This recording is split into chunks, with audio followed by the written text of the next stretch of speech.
So before we start today, I just wanted to extend a belated birthday wish to the beautiful Breonna Taylor, who would have been 27 yesterday.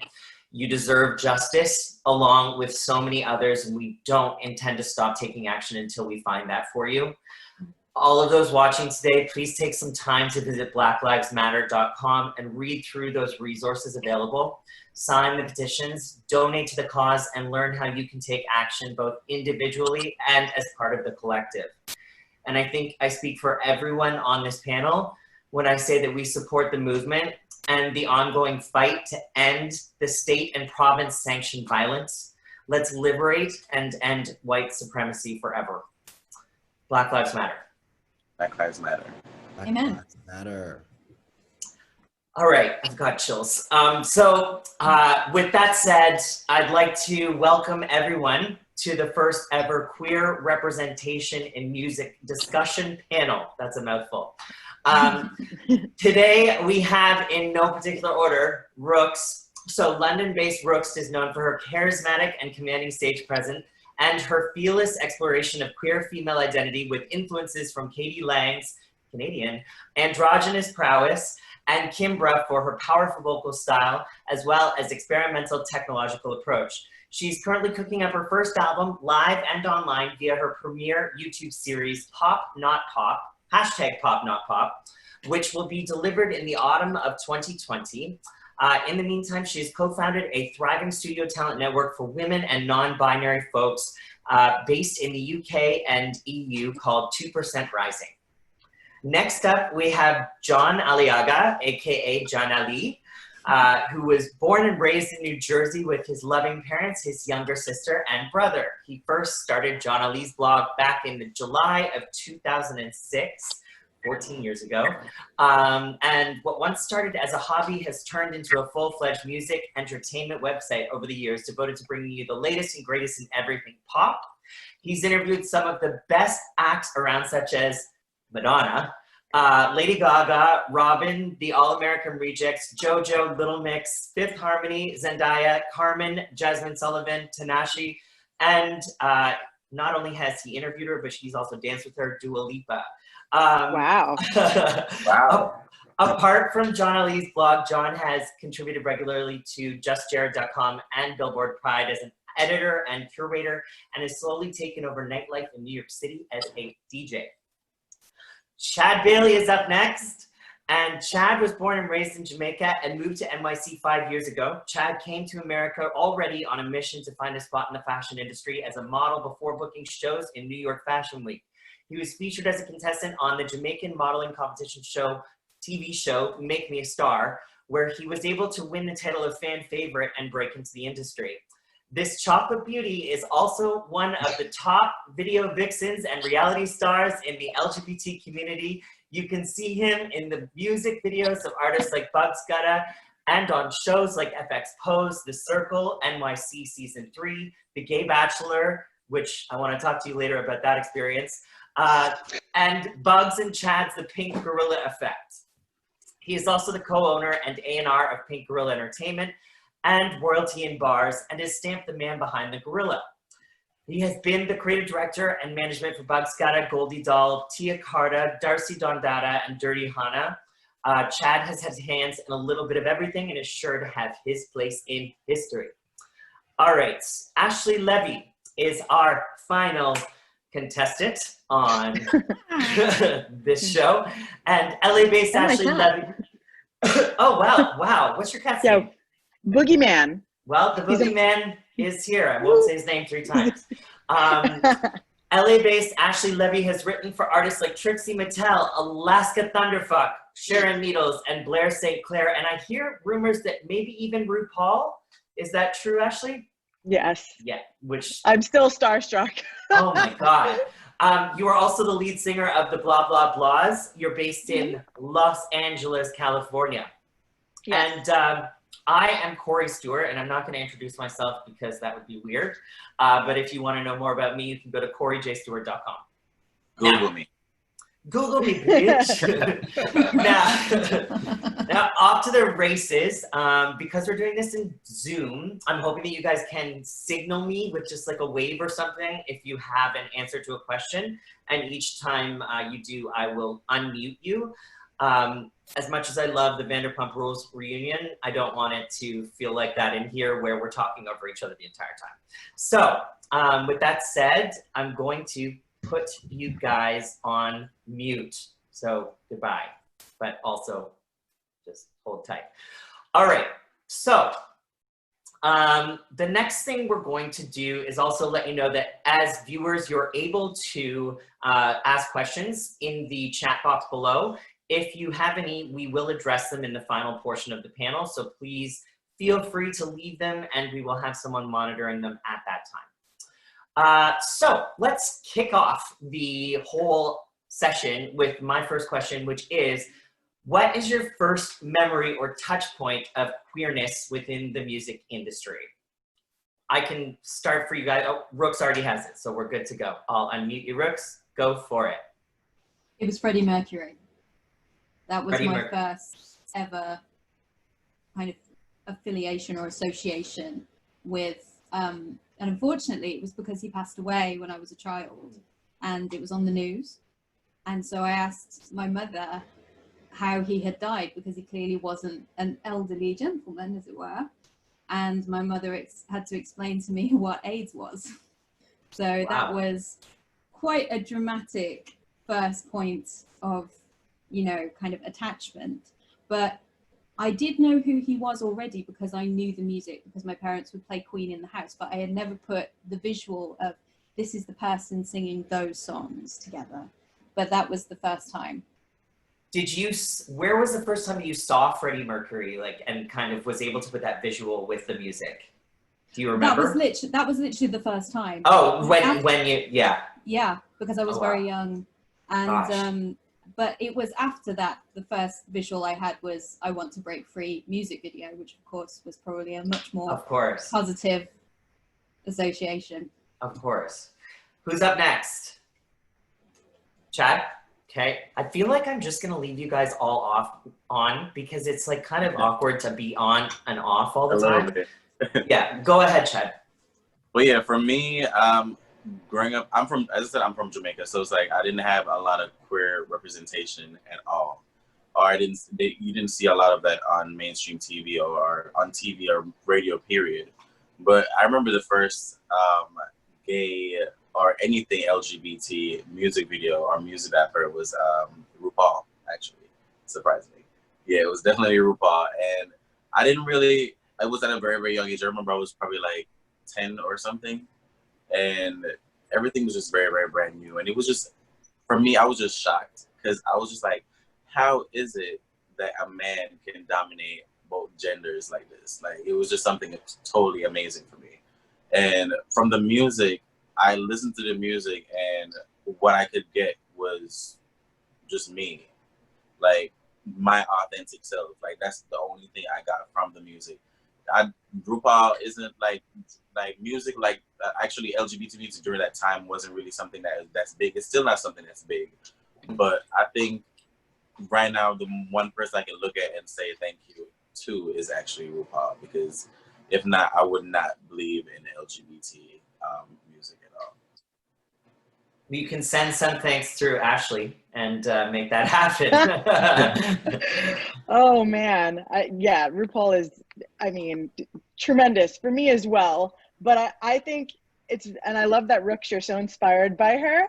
But for me, it was actually Katie Lang, because all I remember, I come from a place called Long Island. It's the suburbs of New York City, and there are some pockets of Long Island that can be very white and Italian, racist, like a lot of that going on, very Irish pockets, you know. Not to say everybody's like that, because my dad was a huge Katie Lang fan.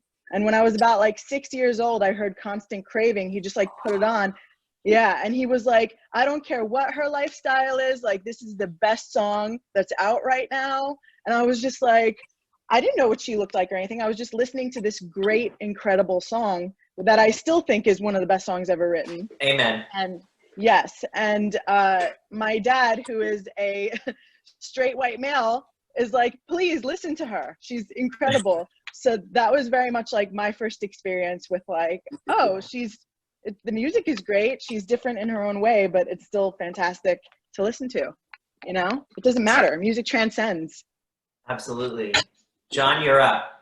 I feel like mine isn't so specific. I feel like when I think about it, and like my very first, I want to say Elton John was kind of the first person who I saw growing up, and I identified that he was someone that was different, who wasn't afraid of wearing elaborate outfits and like expressing his true self. And on top of that, he was an amazing musician with these amazing songs. And I want to say growing up, maybe he was definitely the first thing I identified as that was present and was a huge star for sure. I want to say him. He was definitely the first one. I'm just going to jump in with mine because I feel like I need to share it with you guys. I don't know, Queer as Folk, did you guys watch the American Queer as Folk at all or get that? At the time I was in high school, so they made these soundtracks that were like these compilations of these like totally queer songs. So I would eat those up nonstop. And the only thing I could think of beyond that before Queer as Folk was that one scene in Spice World where all of a sudden all the men turn around and their asses are showing. I feel like if you can connect that to queerness in music, at least I knew I was queer and I was watching music when that happened. That's so funny that you bring that up. Oh my God. Watched Spice Girls 2 days ago. Oh, really? It's a great quarantine movie. For me, the Spice World movie is what made me this right here. Really? My aunt bought me the cassette at a really young age. Like I think the moment it came out, and instantly I fell in love. And when I saw that scene with the guys turning around their asses, I was just like, I'm gonna do that one day. Like, I have to. Like I have to do that one day. And I definitely did. Can I ask everyone if you have a favorite Spice Girl? And I know this is off topic, but I do want to know these things. Mine's Ginger.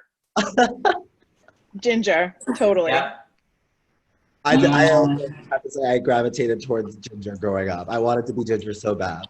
I think I'm with all of you on that. Yeah, absolutely. I think it's probably because she also had the most out there personality, even though kind of you had Mel B, who was a fierce competitor. I think there was something about Jerry and her flamboyance. How long can you hold that for? That was impressive. Seriously. That was impressive. Tad, you're a Victoria, I'm guessing by that? Yeah. You're a Victorian in a world of gingers right now, but that's fine. We'll let it slide. You didn't want to join the reunion, but we're not going to hold it against you. Well, it's good to know. I almost got a Ginger Spice tattoo once, and that's why I can't be trusted to ever get a tattoo, because I would be walking around with like a Jerry symbol on my wrist. Anyway, off the point. Surprisingly, I was thinking about doing it. I didn't know I was going to do it. So, okay. You know, it's something that happens. The young mind is underdeveloped, as we all know. So in the same vein of that last question, rather than when did you remember seeing queerness in music, when did you feel that you saw yourself identified in queer music, or in music at all? So like, when did you see either lyrics that represented you, pronoun usage that represented you, or visually something that represented you for the first time that you can remember? I know these are kind of off the cuff difficult, but it's kind of interesting to me. Yeah. For me, in all honesty, it was actually after meeting Buzz. And actually, because when we actually met, I didn't know that he did music at all. When we were dating, I didn't know he was doing music. So when I found out about that, when I knew that he was doing music, and I actually dipped and dabbled in like a lot of different LGBT artists, that's when my eyes were opened, and I was just like, okay, then this is a whole other aspect of life that I'm missing out on. And that was only the truth. Like I remember like listening to his music and just to hear the sound of it. And it sounded like just any other mainstream artist, any other song that you would hear on the radio. And it didn't have anything to say like, okay, I am gay, or this is me, or anything like that. So in my mind, I was just like, okay, then so at the end of the day, LGBT artists can maneuver and can coexist in the world, in the mainstream world perfectly and flow without anything happening. And we just have to believe in each other's talents. That's it. For me, it was very recent. Like, Yeah. it was because I'd always had, I think this is the same for a lot of queer folks, you sort of get like little pockets of it. Yeah. Yeah. Oh, that's a little bit me. And oh, there's a little bit of me. But actually, it wasn't until I saw Christine and the Queens perform in Glastonbury that I was like, oh, there I am. It took that long. But I I mean, was already a professional musician by that point, and I still couldn't find me anywhere. wow. And the thing is that's kind of like a good thing and a bad thing, because it's kind of like now you can really look at yourself and be like, okay, I'm very woke. You know what I mean? Like now, no, I'm being honest. It's true. It's true. Like now being a person who actually can count and actually can tell you like 15 different LGBT artists, I feel proud. Like really, really proud. So at the end of the day, even if at this moment you haven't seen yourself in another artist, it's still a good thing, because it's kind of like it's a journey. It's a fun journey. Yeah. Absolutely.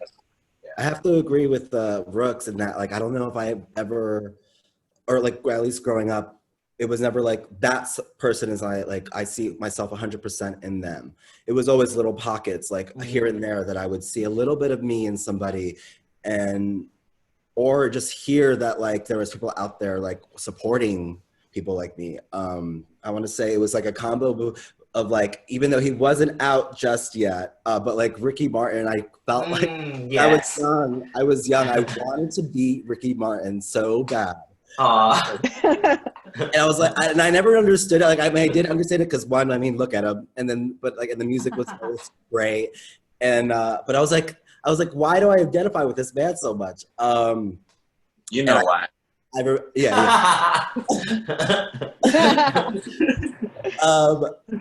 And I remember telling my mother at a very young age, much to her disapproval, I wanted to get highlights when like the highlights that he had in Livin' La Vida Loca.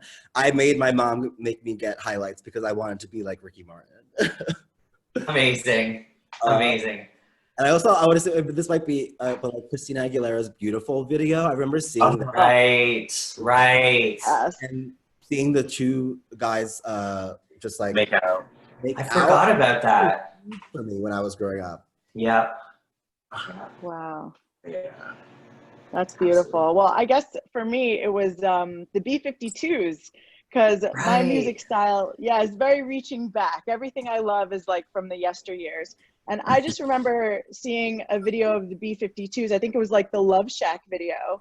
And here are these two girls in these giant wigs, just like completely, they're just totally flaunting their femininity and how they want to do it, and standing next to a gay man, completely supporting him, all working together. And it was just so inspiring to me to see that. And the idea of working together really resonated with me when I saw the B-52s and how they conducted themselves. And lo and behold, I mean, I must have been like 10 years old when I saw that video, and lo and behold, I would be doing that every day of my life years later. These things stick with you, I think. Like, you know, in your formative years, you see these elements of music or performance that kind of live on with you for the rest of your life. I mean, Phantom of the Opera for me, you know, like it's just everyone has that thing that they really gravitate towards that speaks to them. I mean, Phantom of the Opera is such an emo thing for a kid to like, but for some reason it worked for me. So what can you do? So my next question is, when you were starting out in your career, how did queerness play a role? Were you out, or how were you influenced by queerness? And did you encounter any hurdles or challenges because of queerness? I know, look at John's face. He's like, what did I sign up for again? No, I got it though, but for me at the time when I really, really tapped into my creativity, I had just basically came out, and for the past couple of years, me and my mother's been like fighting to have a better relationship, because she now knows that I'm gay and I'm out and everything. So struggling through that and going through like different depressions and just crying a lot, it somewhat kind of forced me to be more creative and really tap into it and just really let out a lot of steam and a lot of energy. So yeah, that's what did it. Yeah. Are you and your mom better now, or is it? It's a lot better, and That's good. It became a lot better after she met Bugs. Nice. It was very uncomfortable. It was just very, very uncomfortable, especially knowing the type of person that he is. He plays around and he laughs and he jokes a lot. And he was like, he plays a lot of sex jokes with my mother. I don't know why. I don't know why. And she entertains this. Like, she really does.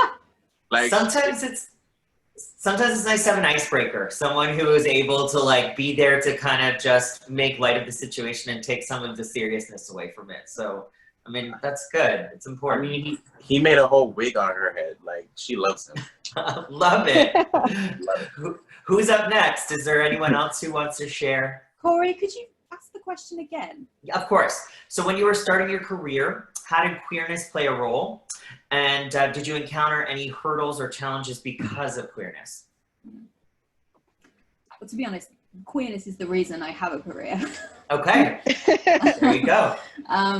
Because I was, the fable, as it were, the origin story, is that I was in a band and my band fell apart, and around the same time I had fallen in love with a woman for the first time, which helped clear up a few things and confuse a few things, because this person was a close friend, and so I basically lost that friendship and the relationship and the band at the same time. It all went. So I was in this position where I ended up writing music particularly about her, and I didn't have people and I hadn't been long living in London, and the London scene is very different to where I was living before. So I only had one music friend in London, and I was quite isolated. I was writing these really angsty songs, and I needed basically someone to send them to figure out whether they were crap or not. And I didn't have any bandmates to do that with anymore. So I sent the music to this one music friend I had, who was called Ben. And I didn't know this, but I just knew Ben as a musician who had toured in the area of England where I lived. But I didn't know he was also a producer, and that he had his own studio and was very well connected. And so he invited me to come and work with him on the music. And so I basically started this whole project as Rookes, as a person writing about queer relationships. But I didn't really understand that that's what was happening. Okay. So in some ways it spawned like this project, and it evolved as I evolved really in my queer identity, because they all happened at the same time. So you can catalogue like kind of Chronologically? Yeah. I think in you saying that, it's really telling too, because I think a lot of the best art is art that happens organically, right? It's not contrived and not formulated. It's something that happens with the progression. So I think that's really interesting and really cool to understand. John, I know that you're a DJ as well as someone who covers the industry. So in terms of developing your career, how did queerness play a part in that?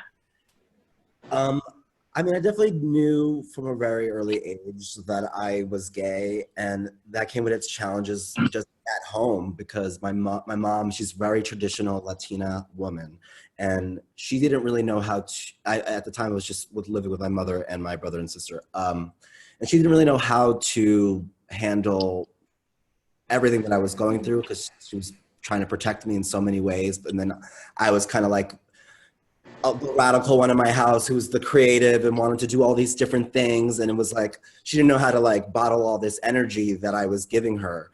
So a lot of the challenges kind of just stemmed from home. And I mean, I started blogging when I was 16 years old. I had no idea what I was doing.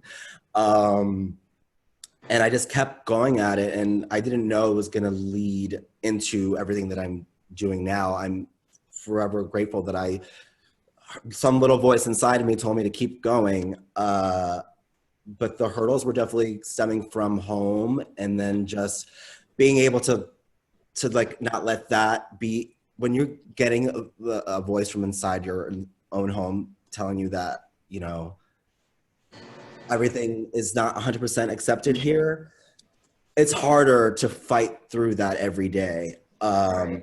But I made sure my blog ended up becoming like my own home, and the community that I was able to meet through the people who were like visiting the site and contacting me, and just like mutuals that I would end up meeting down the line. Those were the people who kind of like really encouraged me to push and continue everything. And I kind of was able to build my own little like community online. And then that kind of like helped kind of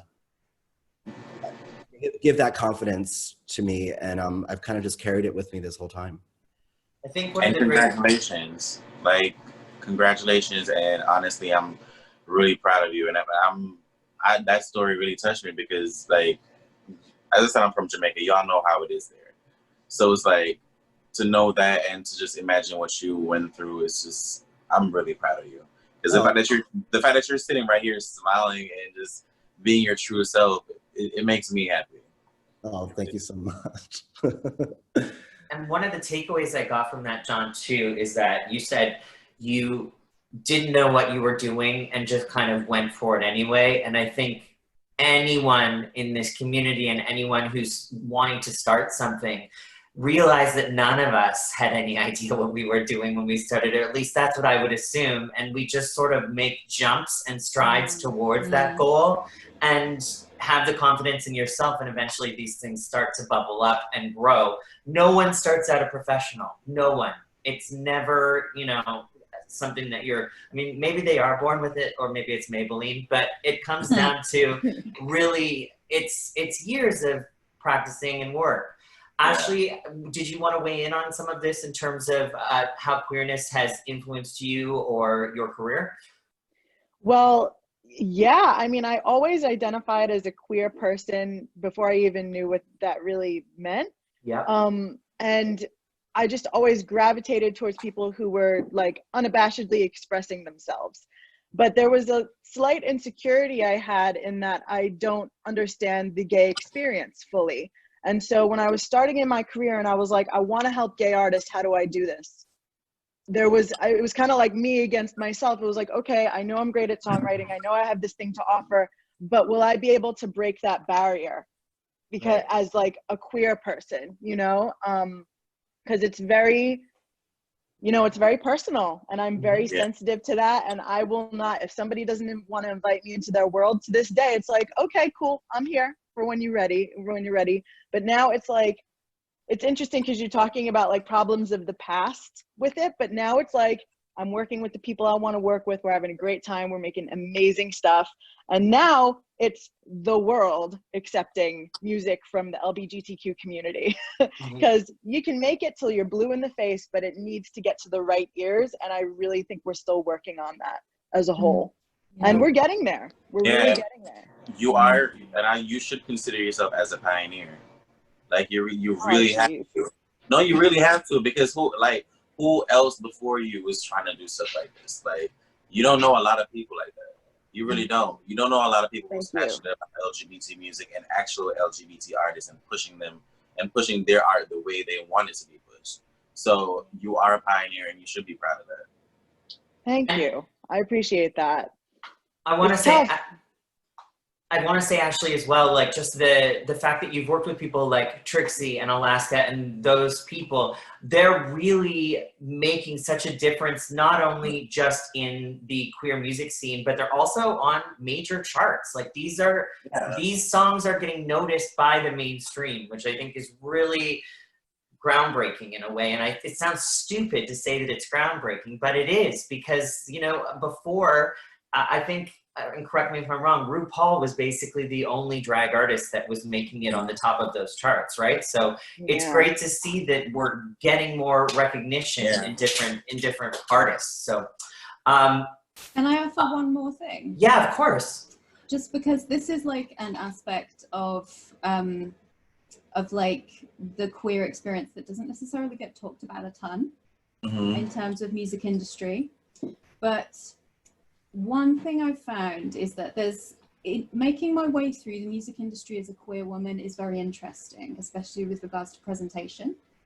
And so now that I present in a more androgynous way, I've noticed that there's been some usefulness to that in terms of the fact that in the UK and in the US as well, it's hugely kind of straight white male dominated. So I have more conversations where people are looking me in the eyes rather than looking at my boobs. So that's an upshot, as it were. Yeah. But the flip side of that is that basically it's like the music industry hasn't got its head around the fact that if you're queer and a woman and you're not presenting your music in such a way that your sexuality is fetishized, it makes you unmarketable.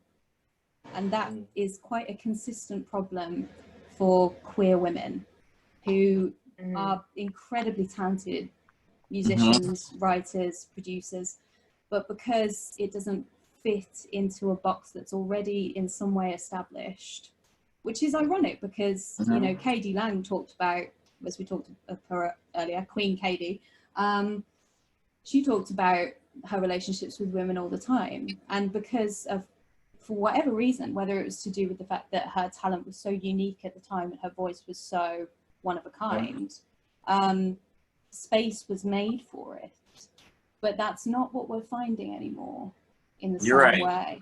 Can I ask you, Rookes, in terms of artists like Katy Perry, who released that I Kissed a Girl, and Rita Ora, when the Girls song, how problematic is that for queer artists? And is it something that we should be standing up against, or because it really is fetishizing in the sense that these songs are coming out, and I'm not sure the authenticity of them saying that they identify as queer, or if they even have, and that's my ignorance, I'm not sure. So I'm wondering if maybe you can help me understand that. I think both of them have, actually, but what have they? Say, Chad? No, I was just saying, I find it very disrespectful. For me, I definitely do find it very disrespectful because I pay attention to a lot of mainstream artists, like before they got mainstream. Like a lot of people that we see and listen to now, like I've been listening to them for years and I've been watching them grow as an artist. And the reason why I get upset is because they've been doing this for a long time. They just say they've been doing this for 5 years. And throughout this 5 years, you've never identified as LGBT at all. Never said anything in an interview, never told a friend, never publicly kissed anyone or anything. But then when you're in the height of your career, because you want to connect to the LGBT community and you want to get the streams from the LGBT community and you want to borrow the visuals from our LGBT community and you want to use our makeup artists from the LGBT community, you're going to pretend and you're going to say, oh, all of a sudden I'm a bisexual. Oh, I kissed a girl when I was 16. Like stuff like that, I really don't appreciate it because even Jay, I think his name is Jay Belvin. I forgot his name, but I remember his name, but he just did a song where he was in all drag. I found that for me, I found it disrespectful because I know he said he was paying homage to the trans community, but in that sense, you could have actually got people who are actually trans to be in your video to convey the exact same thing that you want to convey. So it's just like, you can do it, but you have to do it in a tasteful way and be respectful to everyone that you're trying to, put in your project. Right. I think the interesting thing about the examples you gave, Cory, is that my stance on this, because I've sort of gone through various pockets of rage over this, and these days I try to take it on a case-by-case basis, because there is, the queer community, it's undeniable, basically since disco has impacted the pop music scene and shaped it in terms of its aesthetic, and in many ways has fueled it. And actually I would really recommend, there's been a thing on the internet where I think it's Animatronic has done a bunch of discussions and interviews around disco and the queer community, and it's really, really great. So I'd recommend looking at that. But But basically, what we have, I think there are a few different dynamics at play, which then affect the outcome. Now, particularly where women are concerned, you've basically got, if they come into the industry and they're often pressured into a particular marketing direction, which is hypersexualized. And it's one of these things where if that's coming from like a genuine place, like a place of this is how I express myself and my art, you can often feel that energy in the marketing, in the music, etc. But when it's been shaped by a marketing team, there isn't necessarily a place or a space for them to express their queer identity. And there's often a pressure to basically project their artistic self in such a way that's appealing to a heterosexual audience. And so what you have oftentimes is artists who hit a certain level of success, and it's only then that they necessarily have either the economic resources or feel secure enough in their career and their team that they feel like they can publicly come out without career, basically, whiplash. Right. Either from their labels or from management or from their audience, depending obviously on where their audience base is. So in some cases, I struggle with the fact that artists are coming out through their music, or, you know, they're basically throwing out something, as you say, to appeal to the queer community as they perceive it, and then end up coming out almost as an afterthought because they get in trouble. That's usually a red flag, rather than saying, I'm bringing out this song and having it front and center saying, I'm here, I'm out, I'm going to start writing about this. Here it is. You know, it's usually when there's like a backlash and then people are kind of reactively going, oh, I'm out. Then it's kind of like, are you? Yeah. But at the end of the day, I look at it like it's taking away from the Rookes of the world, right? I just think about it. People like you who have just made that conscious decision to go through that struggle to be a queer LGBT artist. Yeah. It takes away from you. It really honestly just takes away from you. And, I agree. And like, I'm just sitting here thinking about like all the teenagers, all the young upcoming artists who are looking at for example, you. Just to look at you, like you are making a more impact than somebody who's willing to come out 10 years later. People need help now. If you want to help now, help now.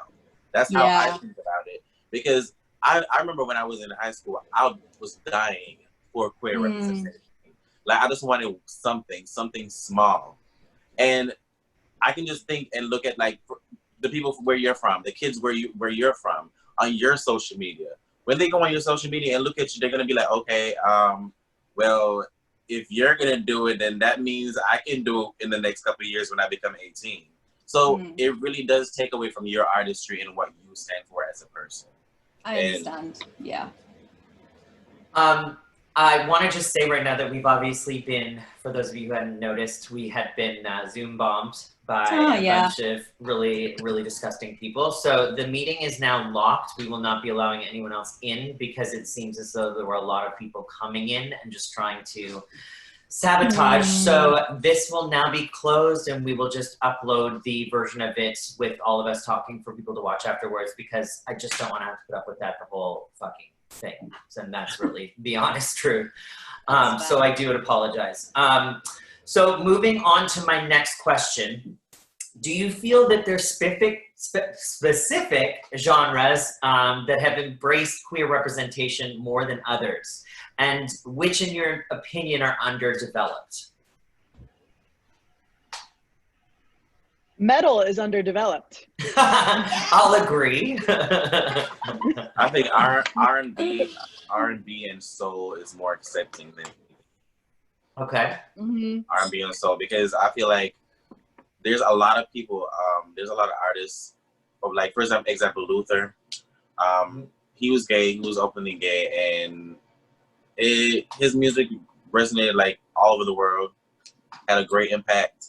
And yeah, so yeah. I feel like dance music as a whole, right? Dance, I mean, Mm, we're going to the gay clubs and we're dancing. Yeah. So I feel like, you know, playing to that audience, even when we work on the Queen's records, like the girls coming off RuPaul's Drag Race, it's like, okay, we need half of this album to be danceable for real, Yeah. because that's where it's being listened to, you Okay. know? Totally. Yeah, the dance and club community is a big deal. Sorry, go on. Yes. Go ahead, John. I was gonna say, I agree. It's like the dance music and like the pop world. It's definitely more, I feel, Accepting. consumable. Mm. Yeah, I mean, I'm working on an album right now, and I would say that probably 90% of the songs are over 128 BPM, and that's for a reason, if that makes Yeah. sense, you know? So, I mean, I agree. I think that the club community is not only embraces it, but also provides us with more of a chance for exposure, because we have people like John who are going to play our records in the clubs, you know? Mm. So Yes. that's something that, you know, you don't write music specifically to, you know, be noticed. You write music because you want it to be good, but at the same time, you do have something in the back of your mind where you're like, okay, Sure. you know, at least I do, Yeah. and I'm gonna comment. Yeah. So And the reason why we make good pop music is because we always want to break free. Like, we always want to break free. Like, even if always. it's raining on me. Even if it's raining. Let the pop puns commence. We've started something and we're not going to finish it today. I can tell you that. If you pay attention to pop music, it's a lot of pent up energy. It's a lot of backed up energy in pop music. If you really listen to the lyrics and everything. So yeah. Oh yeah, it's liberation. Mm-hmm. There's a Sorry, couple go of other genres I feel like don't necessarily, I mean, this might sound a bit weird, but like, I think classical music has had like a massive ebb and flow in terms of queer representation. And often like any queer figureheads, their queerness is not necessarily talked about very much. Like it's not No. made the focus, which isn't necessarily a bad thing, but because it doesn't have to be. But yeah, that's probably one. I would say maybe country and gospel are Oh. two that maybe yeah. have trouble man. as well. Just guessing. You know you hear that one tone in the back of the choir, like you know. Yeah. It's very true. In terms of like a sub question, I guess, for this is, how do you think, like, if someone is part of one of those genres that really hasn't had a chance to break through, how can they push their way into being recognized or getting into the scene? Like, how would you recommend that they burst in or get to where they want to be? Don't burst in. Make your mark. Like I tell people all the time, like I mainly deal with hip hop artists, and I tell people all the time, don't try to bust in nowhere. Make your own box and let them bust in it. Like I'm being so serious. Like we have a lot of people out here who has killer talent, and it's not because of their presentation. It's not because of anything like that. It's because a lot of people yearn and just want to be accepted by people who don't even need to accept you. You know what I mean? So Right. I say don't bust into anywhere. Make your own box, seal it, and let them bitches fight to get in there. I'd probably just agree with that to build on it. Like I started mentoring some kind of artists who are kind of like a couple of steps behind me.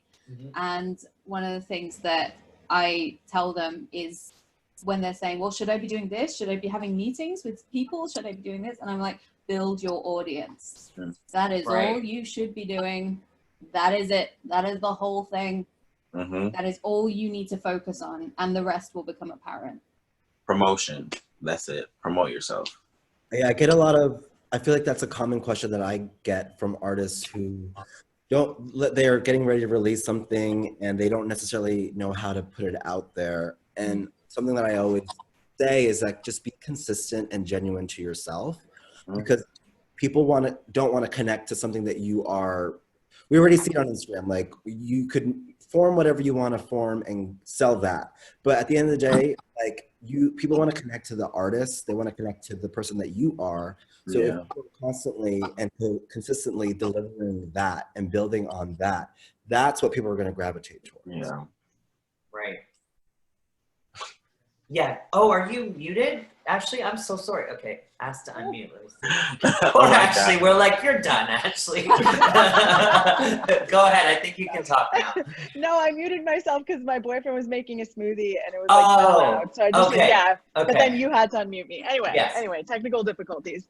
So I think basically, I don't know, it's tough because I get it. You don't, when you're writing a song, you want it to identify with everybody generally, for the most ears. So another half of what I do is advertising music, and it's always like, let's do this. It's very like community oriented, right? So I think that I enjoy when people are unabashedly themselves, when you watch their interviews, when you see their social media posts, but when you listen to the music, it is universal, at least starting out until you get your footing. And then you slowly, okay, we're singing about like, gay love or whatever, or the trans experience. That's personally what I enjoy seeing, is that slow evolution, not necessarily be yourself always, but let the music evolve, because music still isn't ready for things, unfortunately, like I Kissed a Girl. It's so tough, that subject for me, because as much as I agree with everything we were talking about, that's a fucking great song. Yeah. It is. Technical, it really is. I'm sorry. Are we allowed to curse? I'm sorry. Oh, I have already done it, so. Okay. Right now. Thank you. So basically, it's tough because we're not ready for that unless we're getting more ready, because I Kissed a Girl is what, like 10 years ago already? Yeah. It was like Longer, a while I ago. think. Yeah. Yeah. So we're getting there. It's a slow crawl, but I really feel like the slow burn of expressing yourself through your music is important. I think if I can share one thing, I work with one producer exclusively in Toronto that I have a really good relationship with, and he has really helped me guide my way through a lot of the music that I've been writing from when I started releasing in 2018. And I used to come to him with really deeply personal music that had intricate lyrics about like my struggles and my life, and he was like, Cory, this is great, but no one really cares about your personal experiences right now. There are anomalies like Alanis Morissette, for example, who released Jagged Little Pill, and there were all of these stories that were very deeply personal, but in some way or another, they were also very relatable to a lot of people. And one of the practices that I've had to really embrace is, when I'm making music, I do keep it queer, and I want to make sure that I'm using male and male pronouns, and I'm expressing in that way. But I also have to look at the situation and say, how can it be relatable to as many people as possible, so that it can connect with as many people as possible? And that, I think, is a real challenge. And again, it's not a blanket statement for all artists, but I do think that the evolution, like you were saying, Ashley, is really important. You have to allow yourself that chance for the audience to grow with you, and therefore become more interested in your own personal stories. I think that's really a great point. All right, next question. So how do you feel platforms like Spotify, Apple Music, and the likes are supporting queers in the music industry?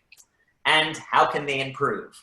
And we could be here for a year, but let's just, but I'm ready to go. Go, John, go, take it away. Well, it would be great if the amount of energy given to specifically Pride Month and the playlist that Spotify puts together was just all year round. So let's do that. Yeah.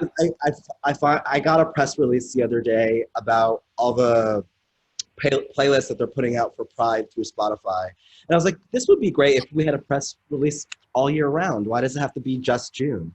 So that could help immensely. And I mean, it would be great if the people who are curating this playlist weren't just highlighting artists who are on labels, who have the teams to pitch it to these curators. It would be great if the people actually curating these playlists are queer or people of color, or and people who aren't just the bias isn't what's gonna get us more streams, or who do we put on the cover to get more like eyes on us or something. Yeah. Just hire somebody specifically for that, basically, to find brand new up and coming LGBT artists, and that should just be their job. That's it. I think there are two factors at play, though, that probably need to be mentioned. And one is algorithms, and the other is payola. Now, there is a problem in terms of new artists coming up, in terms of marketing, PR, Spotify and radio plugging. Those things cost a lot of money.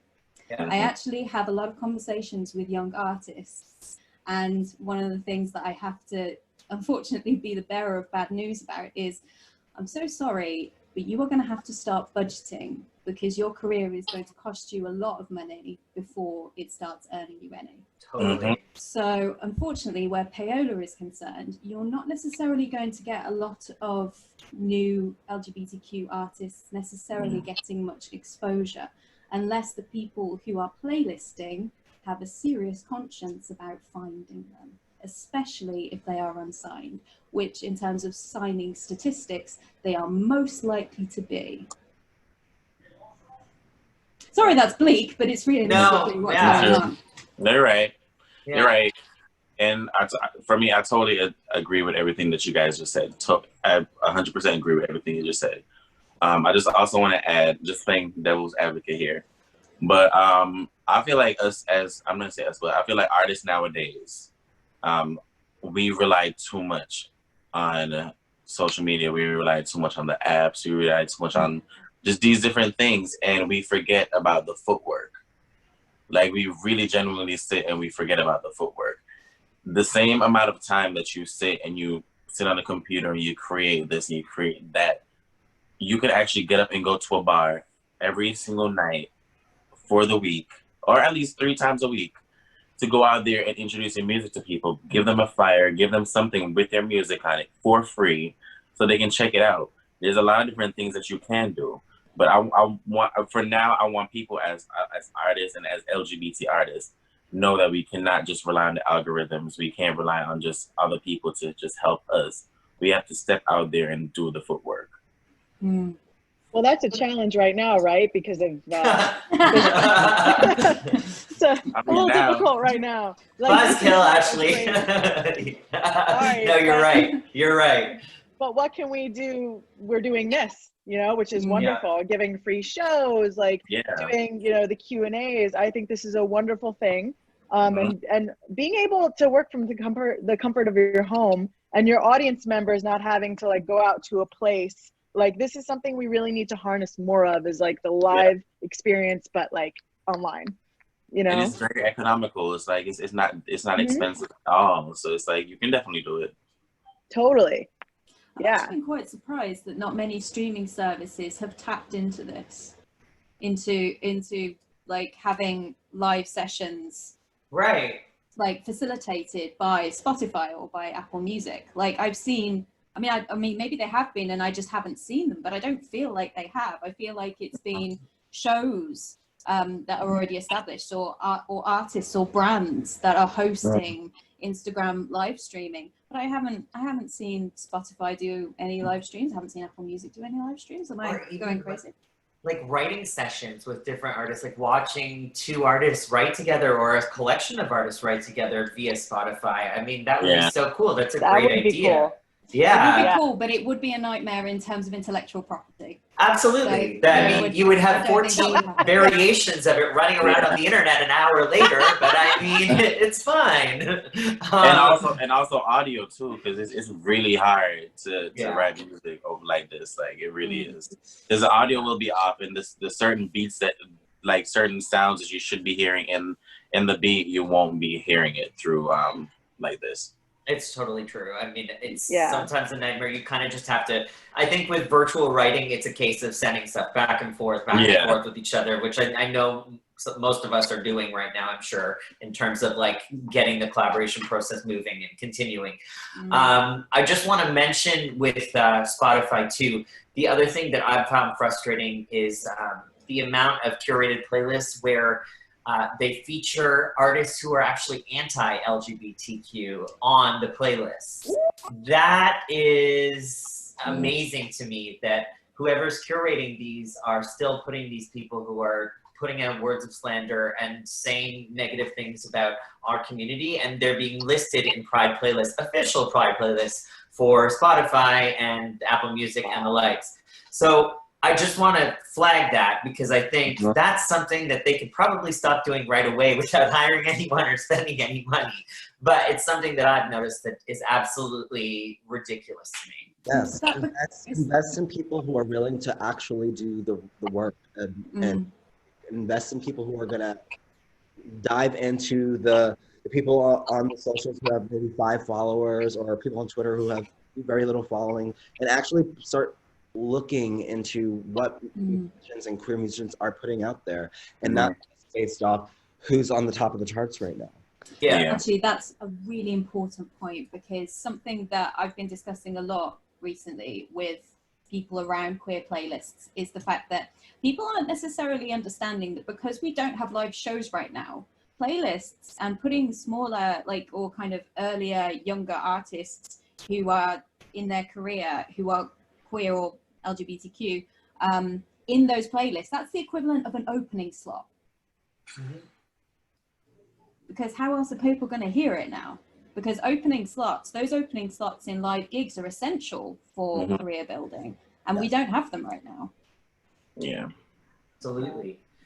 I wondered if you guys wanted to touch at all on the subject of radio, or if you have any experiences with getting your music or working with radio in terms of placement, or any stories that you might want to share on struggles or things that you've accomplished in that field. Because I feel like Spotify and Apple Music are our new radio, but we have to acknowledge that radio still does exist. Yeah, radio still does exist, but it's not that, I don't know how to say, it's necessary for the streamings and for a lot of different things, but at the end of the day, like, it's not a place where it's not the first place that people go to hear music anymore. You know what I mean? And then on top of it, working with the radio is so tricky, because everybody just wants to get paid, and you have to pay somebody to play your music. You have, especially from my experience, and mainly in New York City, like, people want to get paid. The DJs want to get paid. Every single person who has a radio station wants to get paid to play their music, and it's I feel like it's very unfair. I feel like a person could still, at the end of the day, work all their lives to make the money and pay you the money that you want them to pay you to play your song, but they're probably only going to play it one time, or probably play it a couple times and then never play it again. And that still isn't fair. It's like everyone's just trying to get another buck, and it's not. I think the radio makes things a little bit more complicated. Radio is a business. No, it is a business. No, I know it's a business, but I'm just saying, like, especially now when there's so many different streaming platforms and so many different ways. Like, for example, online radio is totally different from, like, the radio that I hear on a regular basis.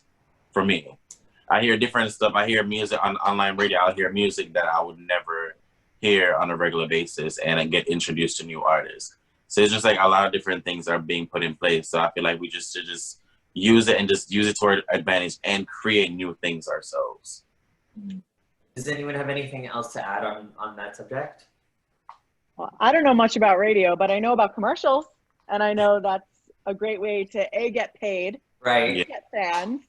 I mean, I'm thinking of, what was the song that came?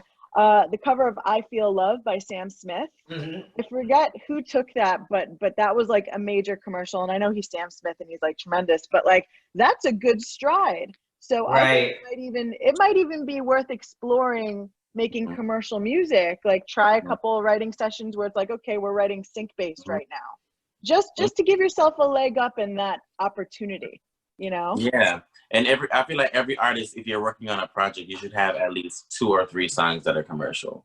And if it's a lot of songs, I'm just saying, and that's something I do with my artists too. They create their music from head to toe. But one advice I give, if it's at least one song that's gonna be commercial, just try it. See what happens. Yeah. it's an interesting one with sync, because talking with sync companies, one of the things that I've heard a few of them actually say, basically it depends on the sync company. It's a bit tricky, so there's no real consistency here. But some sync companies are very adamant that you should not create music for sync. You should create music for you, and then if it fits, they'll use it. So it's one of these things where you end up in this double bind, because I know that like my first record, my first EP was I very much had a little bit of sync in mind when I wrote it, but I only just got the publishing nailed for it now. And I released it almost 2 years ago.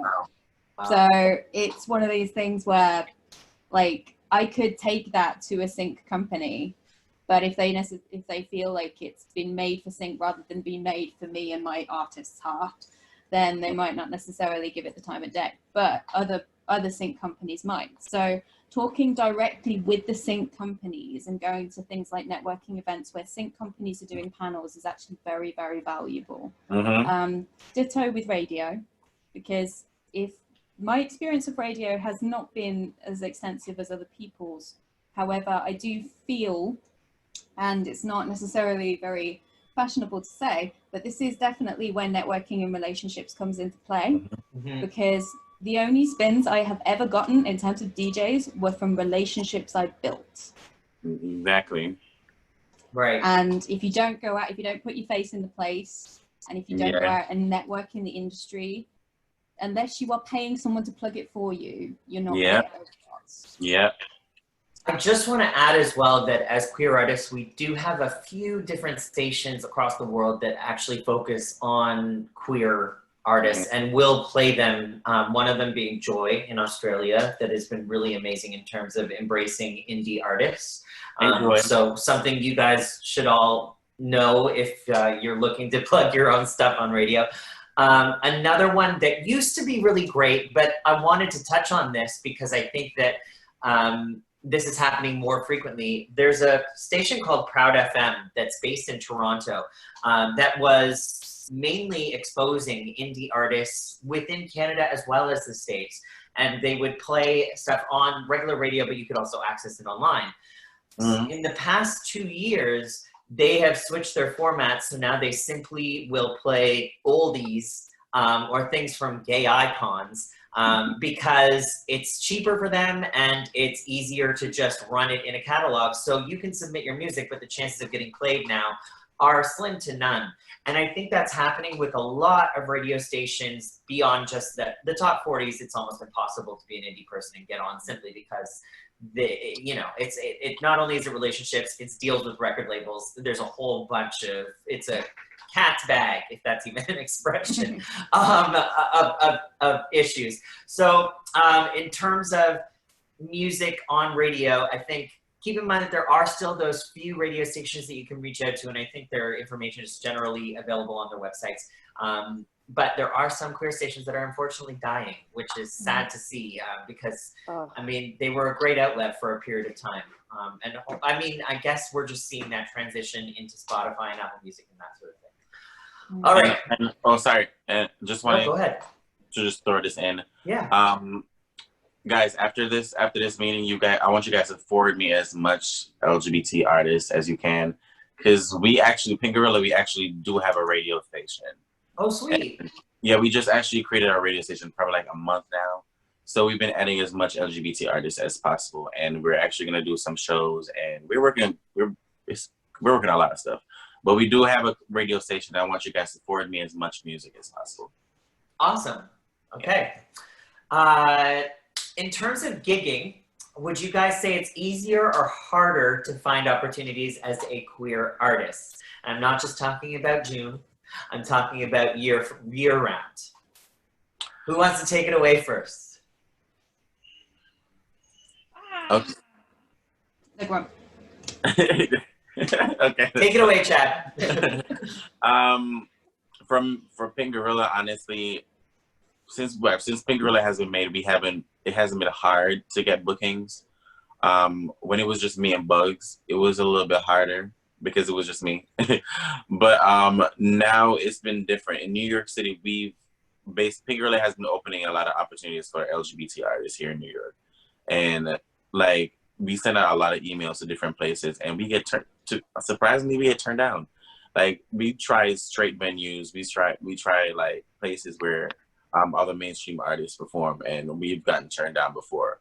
But it just puts us in a mind frame to go out there and just to find these smaller businesses, these smaller bars and like venues, and surprisingly we know a lot of them, and it's been going well. So it goes back to as well what Rookes was saying, like it's all about networking. It's all about just putting in the effort and just like going out there and meeting new people, building relationships, and that helps.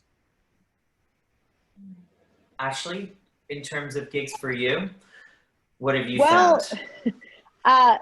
my band is very much a non-gigging band. We live on the internet. We live in music videos. However, I can talk about writing sessions. Sure.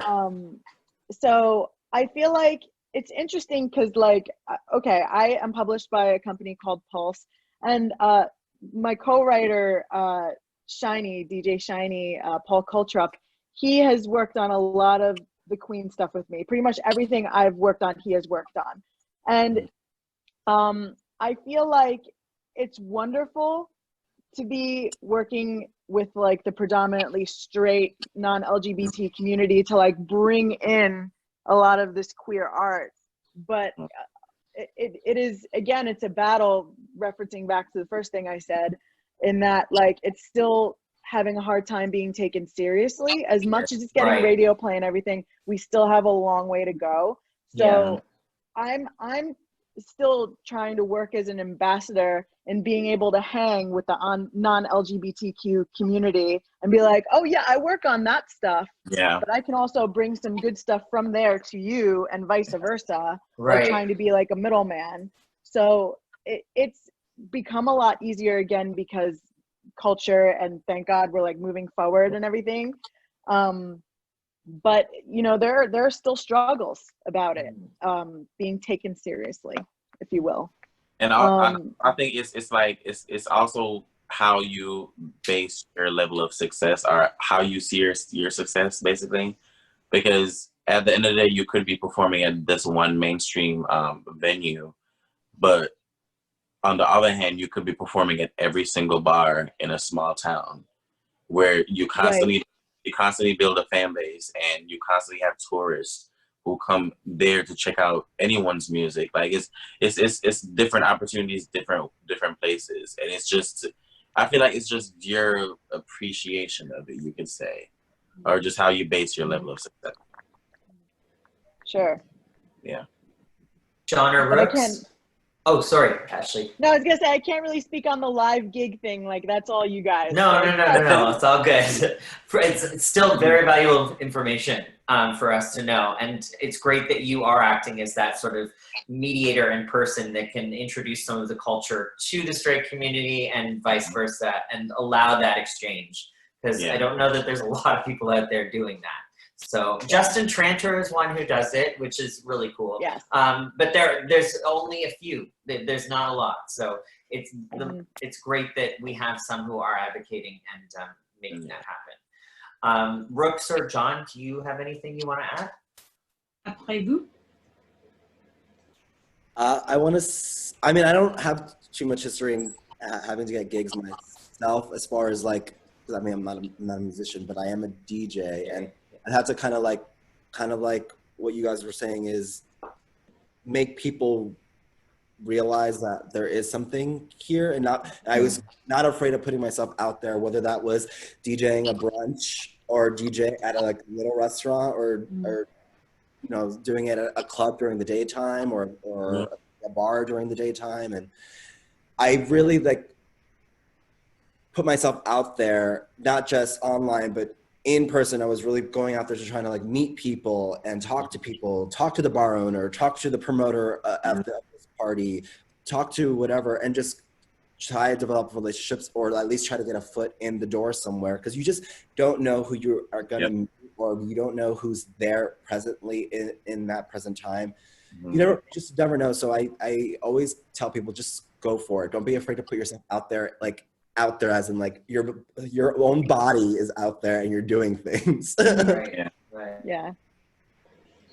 I think gigging's quite interesting because in terms of live shows, I feel like I've had more trouble getting, it's the age-old flipping thing, isn't it? I've had more trouble getting gigs from the perspective of being a woman than a perspective of being a queer person. Okay.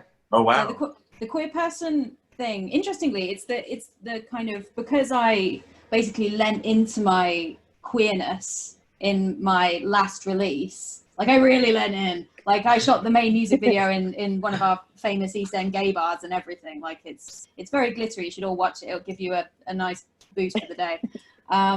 Lots of dancing. And basically, because I lent into it, the queer community kind of met me halfway, and that was perfect for where I was at the time. Because by getting involved with more of those events, that essentially broadened my audience, gave me more gigs. And then because some venue bookers ask for, where have you gigged lately? If you have a larger volume of gigs in different places in the UK, in my case, they're more likely to pay attention. But I frequently hit up against we've already got one of you on the bill. Right. Wow. Oh, That's, wow. That's really It's beautiful. And you can be a woman or a queer person or whatever. And you'll find it in comedy as well. I have friends in comedy who hit up against the same thing, and it's one of these things that has sort of, it's made me obviously very frustrated in the past, but I am also very aware that the more intersections you add, the more difficult it becomes. So it's like, you can be queer, but I don't even run into the same level of resistance that my contemporaries who are people of color run into. Like that's Of then course, another layer. Yeah. And so what I've figured out is I've basically, in response to all of this, just started building my own castle, just started building my own corner of the industry, building people around me to facilitate more opportunities. And that has been so far the thing that has worked. That and getting a manager. So it's the kind of, the landscape is shifting, but the resistance is still there, even somewhere as bursting with kind of cultural variety and richness and forward thinking as London. It's still here. I mean, we had a small case in point, and festivals is even worse. Don't get me started on festivals. That's a rant that will never end. But that one example, I was involved with a festival that was an all-female lineup that was being organised by a woman. It was the third time she'd organised this festival. It had been getting bigger and bigger. It was a kind of intercity festival. And she booked a prolific, kind of grungy, well-known venue called the Windmill. Maybe I shouldn't be naming it, but never mind. Too late. Too late. And the booker basically took her on, and then when she booked the lineup, tried to throw a spanner in the works because he personally didn't recognize any of the names on the bill. Because he wasn't really aware of any of the scene enough to know who the women and queer acts were. And don't get me wrong, that gig sold out. Like, it was packed. But he really tried to get it thrown under the bus for a good few weeks because he said, I don't know these acts. So yeah, it's still a thing. I think to echo you, Rookes, the thing that really is important is for us to continue to try and make our own opportunities and to create our own worlds, because they're not going to be handed to us. And that's not to say that things are handed to everyone, but I think really it's important that you build your own path and you continue to develop your own sort of things and initiatives, because it's the only way that you're going to get to differentiate in any sort of way. I think another struggle that I personally have experienced is the community on community hate, where, you know, gay men in particular tend to not respond to other gay men singing songs or being musicians. I've experienced a lot of it. I mean, I would say that the majority of my audience are people from the community, but I would say a very slim amount of those people are actually other gay men. And not because they don't like the music, because they just don't want to support. Don't want to check it out. And it'd be crazy because it's like, it starts with us. Like, I don't see how much clearer this needs to be. It starts with us. Like, if we don't want to listen to LGBT music, who does? Honestly, why should we expect anyone straight to listen to our music if we're not going to do it? Ashley, you look like you want to say something. Oh, really? I don't understand. I don't think I understand. Really? And I think it's predominantly because I work with drag artists, so it's like slightly different, but maybe very different. Because can you explain to me what the mental, like, what is the reasoning behind not wanting to listen to it? I don't know. I think drag artists are very well received by all, at least from my perspective, versus even someone, and this is just taking someone from the mainstream, but let's say Sam Smith, for example. Any gay man, when Sam Smith came out, that I would encounter would not be supportive of Sam Smith. Troye Sivan even, I mean, Troy has been lucky in that he has been able to connect with some of the younger gay generation, but I'm only speaking from my experience that I've noticed that, you know, anyone in the 25 to 35 range is not listening to my stuff or any other gay male creators, from what I can tell. Rookes, you look a little astonished. What's going through your head? It's just, this is news. I mean, really? This is just something I haven't heard before. Yeah. Oh, wow. Yeah. John, do you agree? I do actually find, because I do have my following is predominantly gay, and I curate playlists for gay artists all the time, and I have noticed that even within like people that I know who know what I do, when I tell them to listen to these playlists, it's like I see there's a hesitantness because it's like they've built up something in their head, and I think it also applies to how queer artists are kind of taken not so seriously as a whole sometimes. And it's almost like I could feel that coming from people that I even know, that knowing what I do, that it's almost like they don't want to listen to it because they don't feel like it'll match the caliber of the music they already listen to. Oh, wow. That's very interesting. But we it's less than or something. Yeah.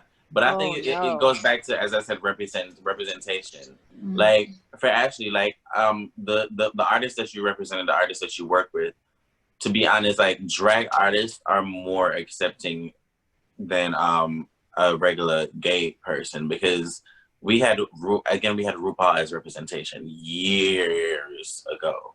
So it's like now we're at a place where, okay, now we accept the drag, we accept drag, we're good with drag, and we love drag music, we love Todrick, we love drag music. Right now, we're in a time where we have to put the work so that in the next 5 years, the next 10 years, gay, lesbian, bisexual, anyone, trans, anyone, they can put their music out and it can be accepted like drag music is accepted now. And then even at that time, drag music is probably going to be on top. Who knows? Todrick is probably going to be on number one every single day.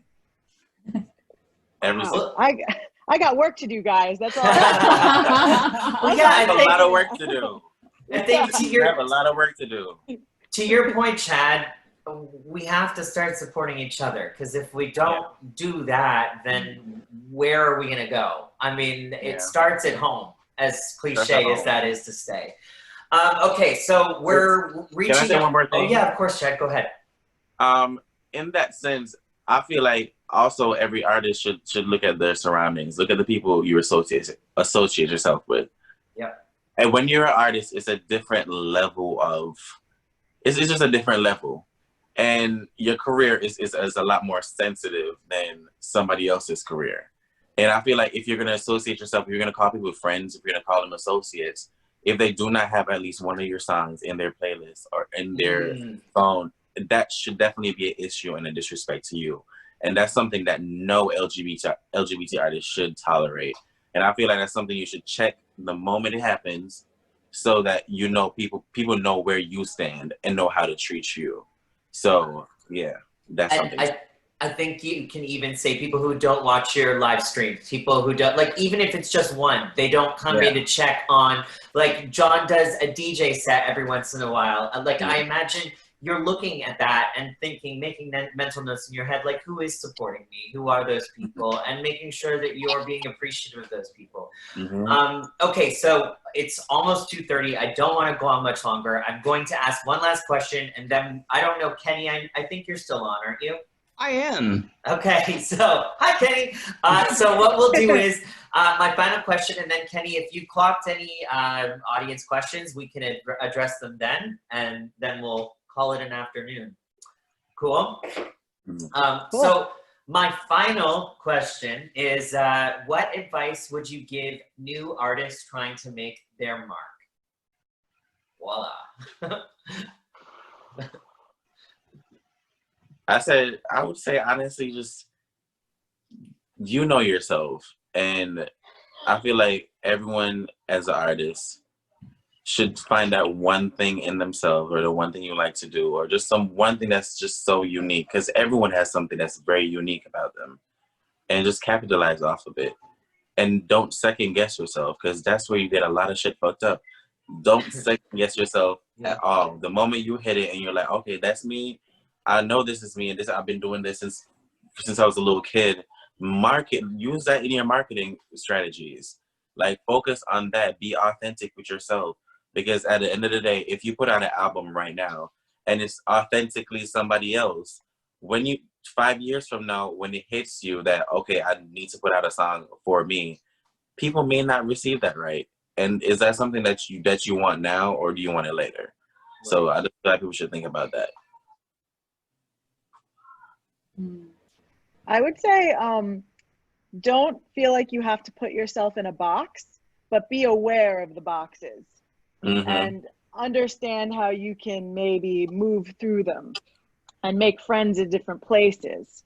But certainly don't feel like, oh, well, I'm a queer artist, so I have to do this, this, and this. Do what you can, and because you have to have fun with it at the end of the day. It's music. Like, if you're not having fun, everybody will know it, and that's just what it is. True. And that's my advice. Yes, I have to. Yeah, that was like a little bit of what I was gonna say. It's just the being genuine to yourself is so important as to what being an artist is, because at the end of the day, you're sharing your story and putting it in a music form, and you're sharing it for all of us to relate to you. So be genuine to yourself, and then also don't be afraid to ask questions. Like, if you need help, don't be afraid to ask help. Don't be afraid to slip and slide into the DMs of somebody and maybe, send your music to people. Just don't be afraid and put in the work. Put in the work. Don't just expect things. Just put in the work and continue. Just don't stop. Yeah, I have many things, so I'm only going to give a couple, because I think I'm forming a TED Talk based on the rest. Good, do it. I'll tune in. I'll let you know. So basically, everyone you meet is going to want you to do what they want. Do what you want. At all times, do what you want. That's the first thing. The second thing, I'm only giving you two, is I actually got this piece of advice from a chap called Laurie, who's in a band called Slaves, who make music that's nothing like the music I make, but they're great. They're kind of really punk and and all those things. And he once said, you have to be almost pig-headed in your self-belief, because you will constantly run into people telling you that you can't do it, or what you can and can't do. So that's the two. Do what you want and be pig-headed in your self-belief. Beautiful. I can't wait for the others, Rookes. I will buy the book when it's released. I echo all of you, and I think that it's funny. There's one thing that a producer, a very well-known producer who was a judge on Canadian Idol, I'm sure none of you have seen it, said to me once that an artist has to be a little crazy and a little full of themselves, much like you're saying, Rookes. And unfortunately, at times I've taken the crazy part and done that literally, but it is. You've got to have sort of a blind faith in yourself and to run against the current, swim against the current, whatever it is that, whatever metaphor you want, but just make sure that you're fighting against it, and one day it'll come through, but it's just the length of time is undetermined. Yeah. And that's really it. Kenny, did we have any questions? No real questions per se, but there was some chatter about going back a little bit about the conversation about certain genres not being as open or receptive and that kind of thing. There was a little bit of talk about metal and various different things, and I look at it kind of like, and this is going to be a weird analogy because that's very much me. I look at it almost like sports in a sense. If you are disco, if you are dance, if you are electro pop, there's almost an automatic kind of like, oh, I can see that because there's a weird mental image about the culture associated with certain genres. Yeah. Then you bring in country, or you bring in punk, or you bring in metal, and people kind of like, oh no, because they automatically kind of masculinize those genres a bit, and look at it and say, well, it's like football, right? Football or hockey. It's like, oh no, there's nobody who would be gay in football or hockey, which is bullshit. And it's the same thing. I mean, look at, Judas Priest you go back that far, and Rob Halford is a gay man in Judas Priest and always was. There are queers who like metal and queers who can play metal, and they're out there.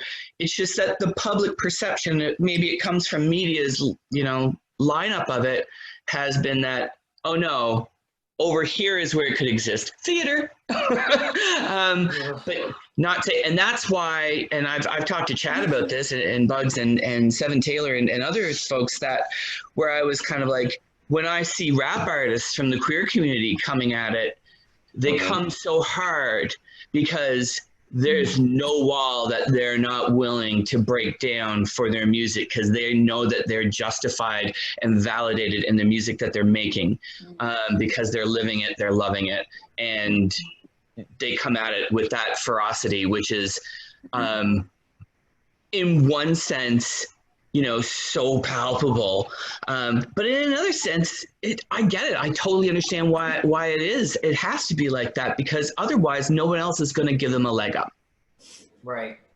I think much to what Ashley was saying, be aware of the boxes, but also don't be afraid to go outside of them. I'm paraphrasing, I'm sure. Chad said. Oh, that was great. Can I say one more thing? Of course. I want us to really start here, because this is I love discussions like this, and I feel like this is something amazing that we're doing right now, and it's needed. And I feel like we should definitely keep in contact, and we should really try, because we all work with different artists, and we some of us are artists, so it's just let's network. Let's switch resources. If you guys ever need, if you guys are coming to New York, or have any questions about anything here, just let me know. I'll be here. And if I'm coming to Canada, I know. I'm your Canadian connection. I'm sorry for all of you. If I'm in the UK, I know. So yes, do it. Exactly. So it's just let's just really stay connected, and just trade resources, and just help each other the best way we can. Because if we don't network, and if we don't work amongst ourselves, a lot of other artists are not gonna reap the benefit of it at all. Yeah, we got to walk the talk. True enough. True enough. I think that there's, I was just going to say, I think there's a definite strength within a community within a community. And obviously, my take on, and my whole passion and direction, I'm not an artist. I come from an education standpoint, and I look at artists who have not been given opportunities, and whether that's artists who are musical artists, or artists who are, more in John's vein, who have been, doing the interviewing and the blogging and that kind of thing. There's been a lot of lack of opportunity that we have to almost create our own. So I think being communities within communities is a strength for us because we can have these conversations and get rid of some of the bullshit of, you know, oh, I want to be on top or whatever. I don't know. Like I said, I'm not an artist. That's cool. And I feel like if every single person here, like, I know it may be hard sometimes, but if you can throw like a little venue or showcase or something, even once every 2 months, 3, like just even a couple times a year, do it. Like even if it's at your house, just like a little cipher at your house, like just something, because us LGBT artists need to know each other, and I feel like a lot of us don't. Totally. We need to know each other. We need to at least cross paths at least once. Absolutely. Yeah. Well, once all of the corona clears, I've actually spoken with John about pulling him up here. So I mean, I'm ready. in like, I mean, maybe a year ago we were talking about it, but I mean, in terms of that kind of thing, I mean, yeah, we should all keep connected and see if there's ways to incorporate each other once we're able to live in the new set of normal rules. But I want to thank each and every one of you for taking more than an hour and a half out of your day today. And a really big thank you to Kenny and Q Review for putting this together. It was awesome to speak with all of you. And thank you for allowing me the privilege of running this show. And I'm sure we'll all be speaking to each other soon. And for those of you, I think, Rookes, you're the only one who's performing today. Is that right? Out of the group? Oh, I think so. So break a leg and tune in. What time are you again, Rookes? Okay, so it's I think it's 4:30 for you guys. Got it. Okay. It's 9:30 for me. Okay. 4:30 EST, 5:30 AST, 1:30 LA. Is that right? PST. Yeah. PST. Oh, Yeah. I'll definitely be tuning in. We got there. Yes. Sweet. I'll be tuning in. Yay. Awesome. All right. Well, thank you guys. All right. Thank you, everybody. Thank you so much. Have a It's been good pleasure. afternoon. Bye. See you Bye. soon. Bye.